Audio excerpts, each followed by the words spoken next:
아토피가 있을 때 이 음식만 피해도 더 빨리 잘 낫습니다. 안녕하세요. 생기한의원 노원점 대표원장 정대용입니다. 오늘도 아토피에 대해서 자세하고 과학적인 설명 전달해 드리도록 할게요. 아토피 환자분들 치료하다 보면 음식 관리에 대한 질문을 굉장히 많이 받아요. 고기를 먹어도 되는지, 먹을 때는 어떤 고기를 먹어야 되는지, 회를 먹어도 되는지, 또는 과자를 먹어도 되나요? 라면을 먹어도 되나요? 이런 이야기들 되게 많이 하시거든요. 이런 질문을 받으면 항상 저는 이렇게 말씀드려요. 골고루 드셔라. 체력이 굉장히 치료에 중요한 부분이다. 그런데 아토피나 습진 증상이 심하신 분들은 단 거 피하시라고 꼭 제가 주의를 해서 말씀드립니다. 여기에 대해서 제가 설명을 드려보도록 할게요. 당분이 많은 음식, 우리가 몸에 안 좋은 거 다 알고 있습니다. 여러 가지 방면으로 몸에 안 좋은 영향을 미치고 있는데요. 당뇨나 비만 같은 대사질환의 원인이기도 하고요. 또 너무 단 걸 먹게 되면 미각을 둔하게 만들어서 점점 더 자극적인 음식을 찾게 만듭니다. 결국에는 전반적인 식습관을 나빠지게 하는데 이 단 음식이 일조를 하게 되는 거예요. 또 정상적인 혈당 유지가 어려워지기 때문에 굉장히 이제 피로에서 회복이 되지 않고 또 감정 기복도 되게 심해지게 됩니다. 흔히 말하는 이게 당 떨어진다라는 그런 표현이잖아요. 그래서 더 피곤해지고 더 초조해지고 더 짜증도 늘어나는 게 이 단 음식을 먹었을 때의 부작용이에요. 이렇게 단 음식이 좋지 않다는 것은 사실 상식적으로 많이들 알고 계시잖아요.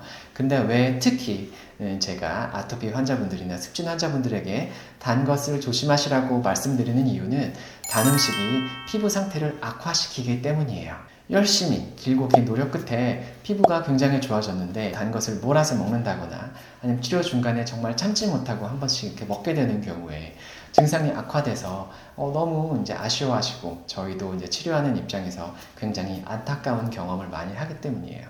제가 그냥 빈말로 건강 좋아지시라고 단 거 먹지 마세요 라고 하는 게 아니라 정말 피부 때문에 꼭 그것을 피하라고 말씀드리는 거예요. 그러면 단 음식이 어떤 식으로 피부에 영향을 미치는지 자세히 알아보도록 하겠습니다. 먼저 당분을 섭취해서 혈당이 올라가면 가려운 증상이 심해져요. 혈당이 높다고 하면 가장 먼저 생각나는 질환이 당뇨잖아요. 실제로 전체 당뇨병 환자의 피부질환이나 가려움증의 빈도를 보면 혈당이 피부에 미치는 영향을 알 수가 있겠죠.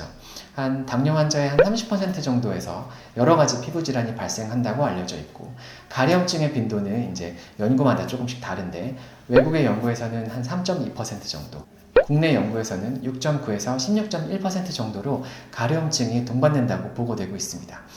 혈당이 높아지면 가렵다, 이 얘기죠. 왜냐하면 혈액은 온 몸을 구석구석 순환하면서 쌓인 노폐물들을 이렇게 씻어내는 역할을 합니다. 근데 혈당이 올라가면 이 혈액이 끈적끈적해져요. 이 혈액이 끈적끈적해지면 술술 흘러가지가 못하겠죠.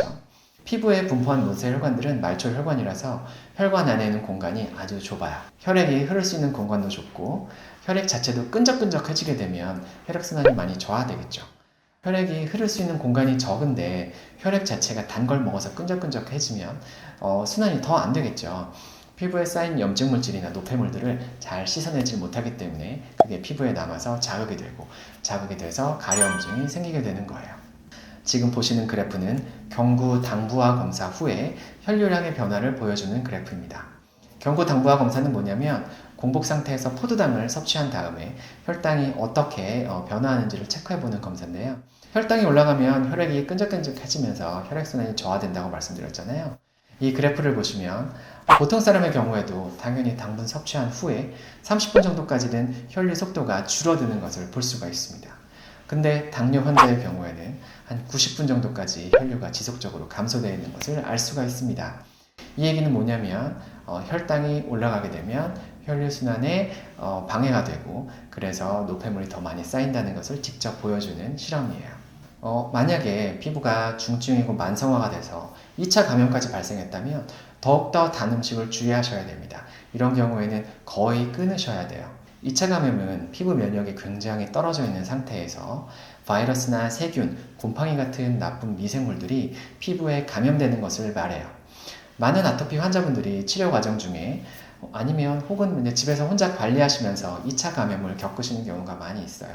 특히 스테로이드를 쓴 다음에 면역력이 굉장히 떨어진 상태에서 그런 미생물들 자극이 있는 경우에는 증상이 굉장히 심해지게 되죠. 피부가 갑자기 울긋불긋하게 꽃이 피어나는 것처럼 확 번지거나 진물이 갑자기 줄줄 흐르거나 극심하게 갑자기 가려워졌다거나 하는 증상들이 나타나면서 굉장히 괴로운 상태가 돼요. 단 음식을 섭취해서 혈당이 증가하게 되면 내 몸의 혈액이나 조직액들의 글루코스 농도가 높아지게 되고, 그렇게 되면 이제 균들의 먹이가 되면서 나쁜 균들이 더 활발하게 증식하게 됩니다. 이게 굉장히 괴롭기 때문에 빠르게 치료해야 되는 2차 감염증이 점점 더 길어지고 또 더 악화가 되기 때문에 단 음식을 확실하게 줄여주셔야 돼요. 그리고 마지막으로 아토피 환자는 기본적으로 혈액의 당 농도가 높다고 알려져 있어요. 아토피 환자분들의 혈액을 검사를 해보면 글러2라는 포도당 수송체가 많이 분포해 있다는 것을 볼 수 있는데요. 피 안에 포도당, 글루코스 농도가 많을 때 이 양을 줄여주는 역할을 하는 물질입니다. 이게 혈액에 많다는 것은 아토피 환자분들의 혈중 글루코스 농도가 높다는 거고, 이것을 낮추려고 내 몸이 계속 분비를 한다는 뜻이에요.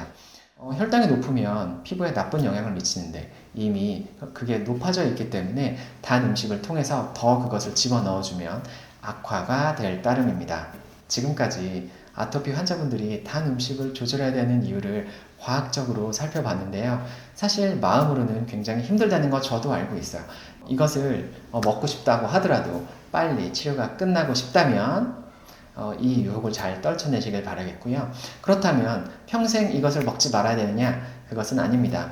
우리가 집중적인 치료를 통해서 피부 질환을 벗어나고 난 다음에는 보통 사람들과 비슷한 정도로서 그것을 섭취하고 유지를 할 수가 있어요. 물론 많이 먹으면 안 되겠죠. 아토피에 대해서 더 궁금한 점이 있으시다면 생기한의원 노원점으로 문의 주시길 바랍니다. 이 영상이 도움이 되셨다면 구독과 좋아요 부탁드릴게요. 감사합니다.